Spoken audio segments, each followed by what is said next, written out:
আন্তর্জাতিক সম্পর্কের ক্ষেত্রে শক্তির রাজনীতি পরিবর্তনে সহযোগিতার সম্পর্কের উপর গুরুত্ব দিয়ে সরকার কাজ করছে বলে মন্তব্য করেছেন পররাষ্ট্র প্রতিমন্ত্রী শামা ওবায়দ।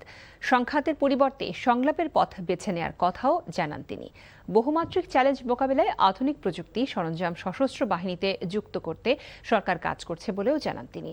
বিশ্ব শান্তি রক্ষায় বাংলাদেশি শান্তিরক্ষীরা গুরুত্বপূর্ণ ভূমিকা পালন করছে বলে তিনি জানান। দুপুরে রাজধানীর সিডার মিলনায়তনে ডিফেন্স জার্নালিস্ট অ্যাসোসিয়েশন আয়োজিত বিশ্ব শান্তি রক্ষায় শান্তিরক্ষীদের অবদান শীর্ষক আলোচনা সভায় তিনি এসব কথা বলেন। আন্তর্জাতিক সম্পর্কের ক্ষেত্রে আমরা শক্তির রাজনীতির পরিবর্তে সহযোগিতার সংস্কৃতি, সংঘাতের পরিবর্তে সংলাপের পথ এবং আধিপত্যের পরিবর্তে পারস্পরিক সম্মান, আস্থা ও অংশীদারিত্বের দর্শনকে সমুন্নত রাখার প্রত্যয়ে কাজ করে যাচ্ছি। কারণ আমরা বিশ্বাস করি টেকসই শান্তির ভিত্তি অস্ত্রের ঝনঝনাতে নয়, বরং মানুষের মধ্যে বিশ্বাস, ন্যায় বিচার ও মানবিক সংহতির বন্ধনে নির্মিত হয়।